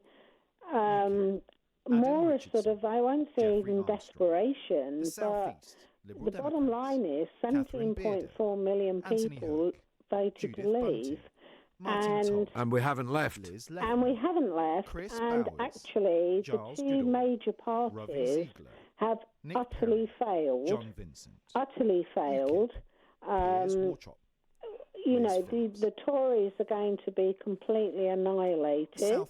And actually, I don't think Jeremy Corbyn is looking great. And I suspect you're probably a Jeremy Corbyn supporter, but a lot of people in Labour voted to leave. A lot of very good people voted to leave. I remember listening to the broadcast where you were on, and I think Brendan Chilton was on. Beverly Nielsen. Good, sound Labour people who had good principles wanting to leave.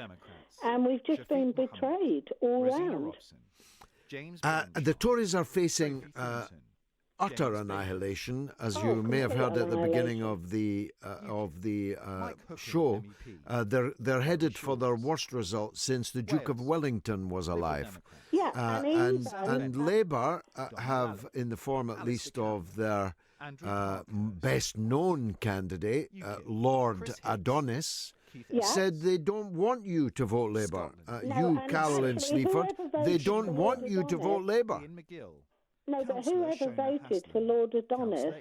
Nobody yet. Andrea Gee. Nobody yet. In fact, he was a councillor in the 70s, apparently, for the SDP. But he hasn't stood for election since then. I love your show. Thank you.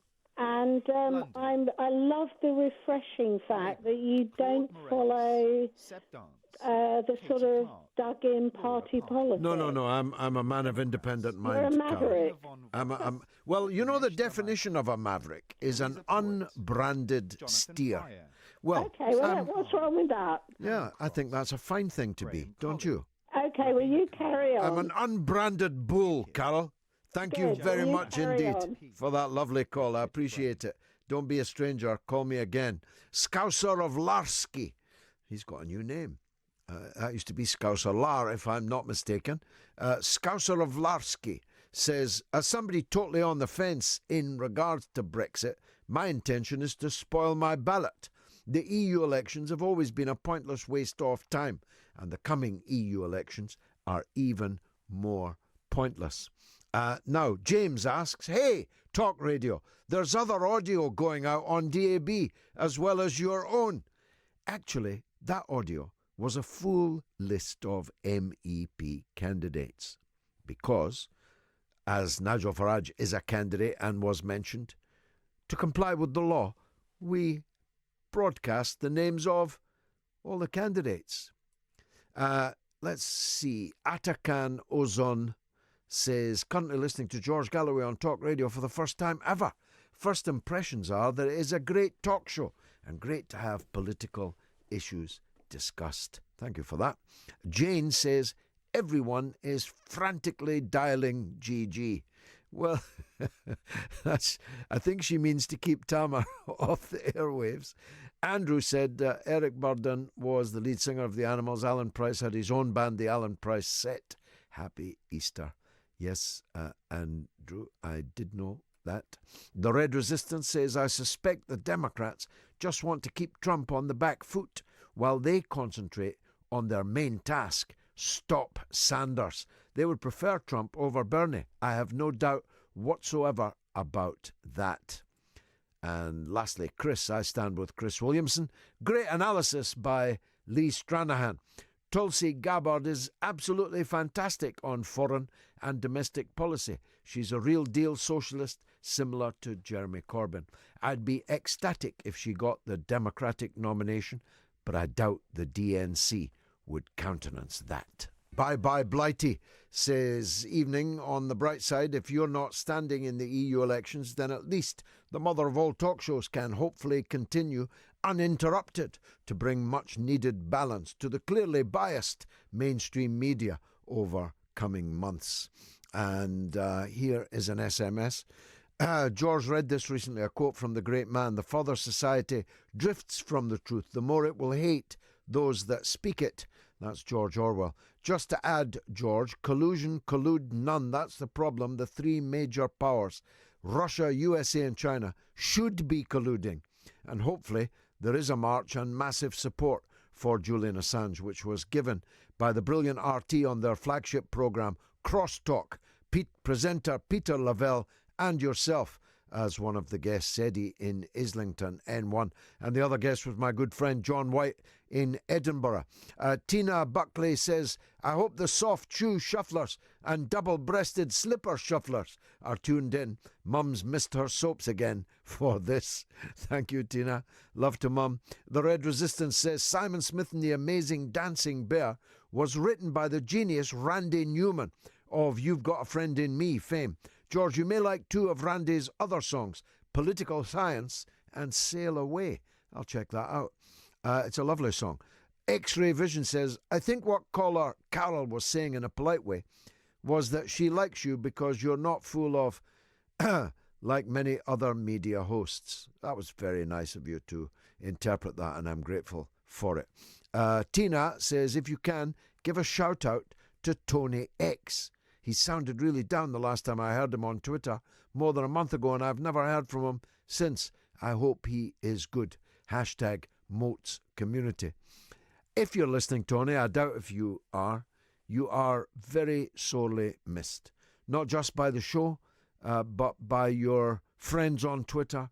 You are a serious, serious loss to the Moats community. Marie McFarlane says the court case against the Crown and the British government that we have already left the EU empire is looking very strong indeed. I have no doubt that having 1/3 of the European Parliament as anti-EU MEPs is bound to help. Now, here's a call. Is this caller 4 at SFL from Twitter, FTC? George, it is. Good evening, my friend. How are you? I'm well, but what's your name? Give me a first name. It's Spencer. Spencer, so nice to hear from you, my friend. Go ahead. Nice to talk to you, George. Thank you. I'd just like to congratulate you, actually, on causing a level of hysteria not seen since the Beatles on social media in the last couple of days. It's been astounding, I must say, Spencer. I've never really quite experienced anything like it. I'm yet to see anything like it, and I've been amazed, flabbergasted, and just shocked, actually, by the level of vitriol that has come, not just your way, but to a lot of us who have said we are, voting for the Brexit Party as a protest vote, as a tactical vote. It's a common sense thing to do, and the accusations of words like fascist, Nazi, supremacist, and I don't think these people realise the danger is of throwing these words around so casually. You help them lose their power. Spencer, you're a man I've been waiting for. I can't speak about how I'm going to vote, but you're perfectly entitled to speak about how you're going to vote. But one of my most successful tweets for quite a long time was exactly on that point. When you start describing everyone to the quote-unquote right of you as a quote-unquote racist or a quote-unquote fascist, not only is that ontologically bonkers, really insane, it is driving people that you presumably want to win farther away from you. It is driving people that you're throwing these filthy words at into the hands of the people you are supposedly against. And that just doesn't make any sense. And when it starts happening to me, Spencer, when hundreds of people are calling me a racist, even a fascist, well, The world's gone mad. You're in East Ham. That's right. I have represented more people from the black and minority ethnic communities in Britain in Parliament than any MP in history. I have 4 mixed race children. I have an Indonesian wife. I'm famous throughout the Orient. I'm a champion of immigrants, of Arabs, of Muslims, of Africans. Everybody knows that, but suddenly, because of my stand on Brexit, George Galloway, am a racist, a fascist. The world went mad this week, Spencer. George, I can tell you, myself, I've also been called these things, amongst others who we mutually know via social media. The same things, these people know nothing about me. My wife is African. I come from the South Wales valleys, where you're not going to find very many fascists, trust me. You're going to find real Labour people, and those real Labour people in the valleys, I will tell you now, are going to feel more and more alienated. Mm-hmm. But more and more these things are thrown at them, and then young men will be pushed into the arms of these groups who will be welcoming them, saying, we're the voice of a working class, we've got your back. Labour's middle class, that was for your grandfather's generation, they're not interested in you, they're looking down on you. And you know what, George, to be perfectly honest, I have to say, from what I've seen the last couple of days, I think a lot of these people are looking down on the genuine working class and are perceiving them as below their level of intellect, and it's a joke. Well, I tried to allude earlier, Spence, to the Duke of Wellington reviewing his own troops before the Battle of Waterloo, and you'll have picked it up. I don't know what they do to the enemy, but they don't have frightened me. As I pointed out in a tweet earlier this week, it's just as well these people don't have rifles, because if they did, I'd be dead now. There were people writing things about me, people that I thought were friends on social media, writing things about me that were a short step away from actually opening fire. Some of them I had to refer to the Metropolitan Police, all because of a discussion about a tactical vote in a meaningless election to a totally unimportant assembly for a logical purpose. Well, if that's the left, I don't want to be a part of that, Spencer. Well, George, you've hit the nail on the head. If that's the left, I don't want to be a part of it. And that's what's going to happen. And when Adonis, I'm not going to call him Lord, because to me, if you're going to have such There's only one Lord, Spencer. You should carry yourself in a more dignified manner. Sugar, Adonis, they're no lords to me. When he's saying, if you're going to vote for the Brexit Party in the European elections, don't vote for Labour, he's put a gun to the party's head and he's pulled the trigger. And who said anything about it? I mean, we can't even get through to the press office. I heard they said the 16th of April. 16th of April, it's the 19th already. It's farcical. Why isn't Jeremy Corbyn denouncing Lord Adonis's statement on television today? Why not? And let me bring this up, George. Why hasn't a senior member of the Labour Party denounced the attacks, not just on you, but on several people who have said they'll do this, in the same way everyone has been eager to jump on the anti-Semitism thing? Yeah. Actually, by the way, Spencer, a lot of these people throwing these insults, these deadly, vile insults at you and me, are the same people who throw their hands up in horror when someone accuses them of anti-Semitism. George, this is exactly the thing. This is it. If somebody remotely says anything to them that contrives they may be anti-Semitic, they're saying they'll be on the phone to the lawyer, they're calling Twitter. Yeah. It's insanity. It is. It's insanity. And it's like a pack of wolves. It's, totally. Worse than wolves. It is identity politics gone mad. And it has transformed the left, much of it, Labour, much of it, into a metropolitan, middle-class, university-educated ghetto. Now, there's a lot of people in that ghetto, but not enough. Not enough. A labour movement without workers, without the working class, cannot call itself a labour movement, Spencer. It's no longer, George. It's no longer a labour movement, my friend. I think if you really look at it, it's not. I mean, I've looked in the past to join in the Socialist Labour Party because it always appealed to me as more in the lines of traditional Labour, you know.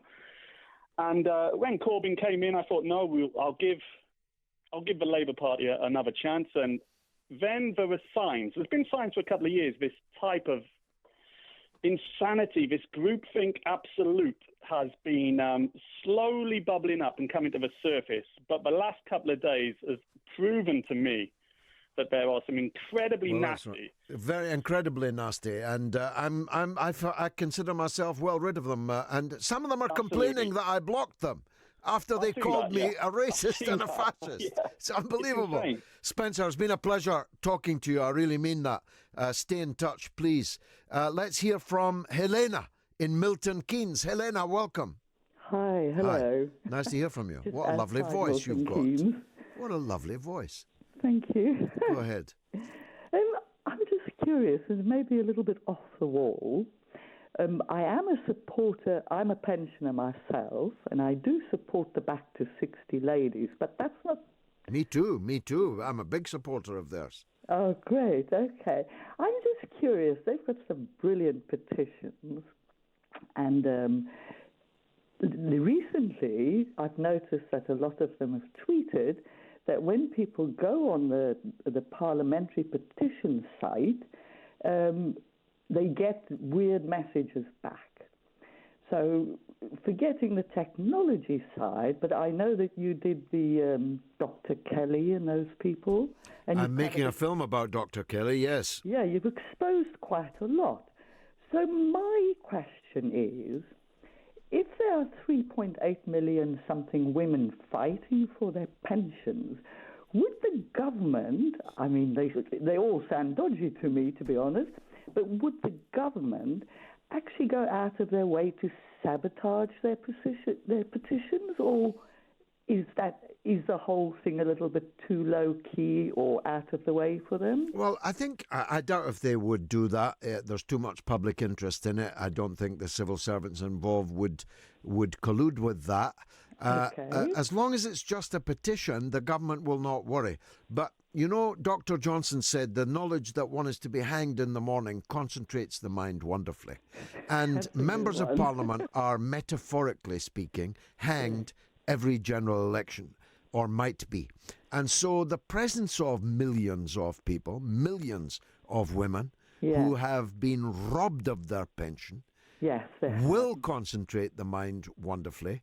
The opposition parties will offer the ladies something, and the government will have to offer the ladies something because they're afraid that millions of ladies will not vote for them if they don't. And those millions of ladies have got adult children, in many cases, most cases. They've got, in many cases, most cases, husbands. They've got extended families and social circles and so on. It's a potentially election-changing issue, the WASPy women. Yes. I mean, I'm very fortunate. I had to work the extra 4 years, 9 months, but my son was wonderful. I'm a single mum.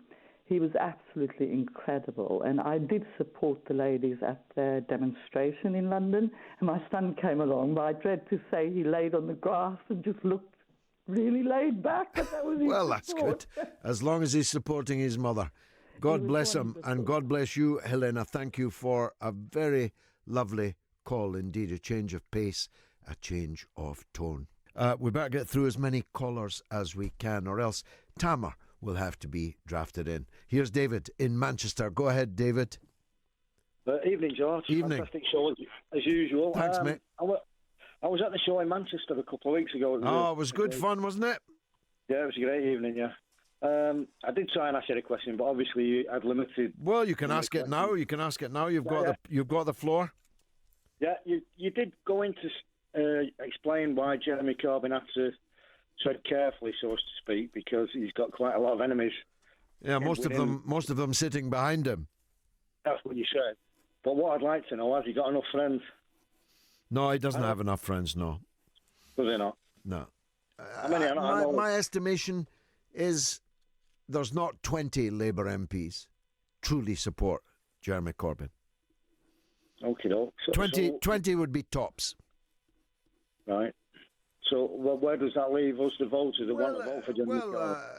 That's why he should have done something about it. But he hasn't done anything about it. I gave the example earlier. If I were Jeremy Corbyn and Lord Adonis had made the statement that he did on camera today, I'd have sacked him already. I'd have said, you're no longer a member of the Labour Party, you're suspended, and therefore you're no longer a candidate in the election. Well, why do you think he hasn't done that, Nolan George? Is that? Well, only he can answer that. When they said we're going to suspend Chris Williamson MP, if I'd been Jeremy Corbyn, I'd have said, no, you're not.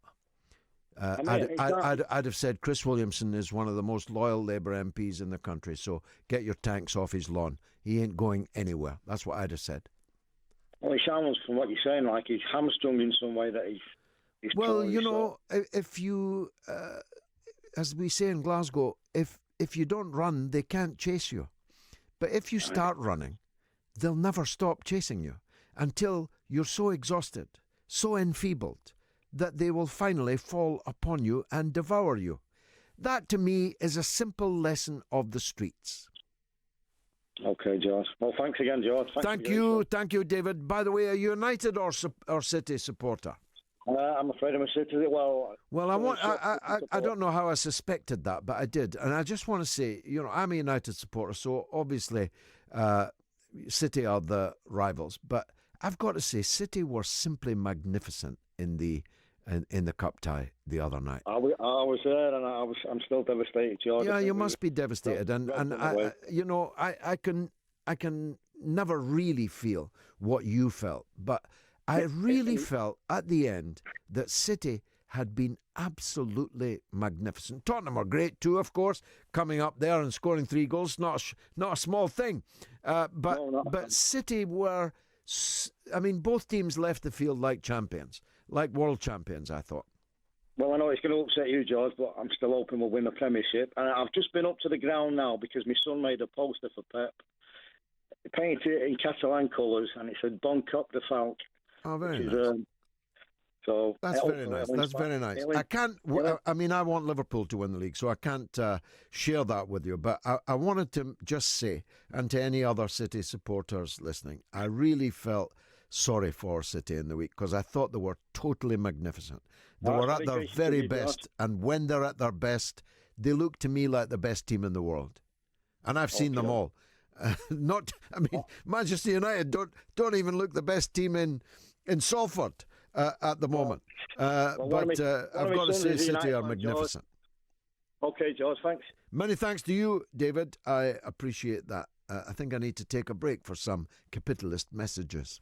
Malachi is a first-time caller in Belfast. Go ahead, Malachi. How you doing, George? Good, sir. Nice to hear from you. Bit of tragic news today coming from home here about a young reporter being shot. Yeah, she was from Belfast but was killed in Derry where she was living. That's correct. No, a few things. There's a lot. You will tell you, I'm a big fan of yours. I know a friend of yours, Tina, very well. Just like to say hello to your mother myself. Oh, Tina, yes, her mother's an Irish woman, a good, fine one. It is, she is indeed. No, just a couple of things. There's, as I say, I'm a big fan, but there's certain things I disagree with you entirely. Oh, sure. The Brexit situation for me as an Irish nationalist in this country, and the DUP, which the Tories are in bed with in the UK, the English do not seem to get the situation regarding that particular party. There was a show on a radio show last week I heard in London that Jacob Rees-Mogg was waiting to find out what the DUP were going to do before the ERG made its next move. Mm-hmm. He also looked down his nose that people who didn't have private educations that cost 50 or 60,000 to the college that he went to, and he is waiting for a guy, the spokesman from the DUP, a guy called Sammy Wilson, who doesn't believe in climate change, who thinks homosexuality is an abomination, who thinks Muslims can't be trusted to go to the shops, who is the spokesman for the DUP and thinks the answer to Brexit and Tesco's and all the price raises going up, people should go to the chippy, which he said in the House of Commons. And your Jacob Rees-Mobb's £50,000 a year private schoolboy, multi-millionaire, is waiting to find out what this idiot is going to do regarding Brexit so that the United Kingdom can go by what he's going to say. I find it unbelievable that they think like that. Well, I think a lot of people find it difficult. There's an election on, so I can't really let you know what I think of any party, including them. But programs passim, as they say. I've many times spoken on this very point, and you've made your point very, very clear, Malachi. Thanks indeed for making it. There's no show complete without the legend. That is Norma in Bristol. Go ahead, Norma. Hello, George. Hi. Change of pace again. You had a chap called Sean from London who was saying about all this militarising in the world, and that actually we perhaps won't even make climate change. Oh, yes, one of the other callers, yeah. He's saying we might not even survive until the planet burns. But the thing is, apparently, I read on CND's Twitter that there's a service at Westminster Abbey next week celebrating our nuclear weapons. My goodness. I'm not sure God will accept the thanks for that. CND said it's got to be stopped. It's disgraceful. And the full tweet is... Where is it? At Westminster Abbey? Yeah, it's on my goodness gracious. Twitter. I actually retweeted it, do you know? Goodness gracious, I've never heard anything like it. Well, nor me. I think it's disgusting. And just quickly, if you do have a look. See if it can be stopped. It's just confirmed. Tamar's just told me you're definitely right. It is happening. I'm just gobsmacked that it's happening. See, they don't get any publicity. So it says here, Christian campaigners are calling on Westminster Abbey to think again about hosting a service which is marking 50 years since the introduction of the UK's nuclear deterrent at sea. I'm reminded of Robert Burns, Norma. Ye hypocrites, are these your pranks to murder men and gie God thanks? Halt, desist, go nae further. God'll no accept your thanks for murder. Oh, it's awful. But just very quickly, I think you ought to listen. It's May the 3rd. Yeah. Oh, yeah, that's right. My goodness. A church service to celebrate 50 years of nuclear weapons. Isn't it, really? You couldn't make that up. It's Good Friday today, isn't it, But the other thing, quickly, is Did Jesus die on the cross for that? Well, really? Exactly. But there's a music group called Henge, and they've got this, it's on YouTube, it's Demilitarize, and it's a great tune to listen to, and it's called We Don't Want No Weapons of War. Now, if you do get hold of it, it's on my Twitter as well, but it's on YouTube because I retweeted it. Just remind people what your Twitter is, because I always get asked by people how they can find you. Because it's not Norma from Bristol. No, it's not. It's Fag Ash Flow.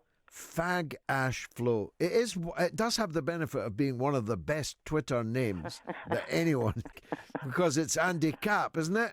Well, it is as well. It's a mixture of Andy Capp and one of the Simpsons, the nasty one on The Simpsons, the twin who smoked. Do you smoke, Norma? I'm sorry, I do.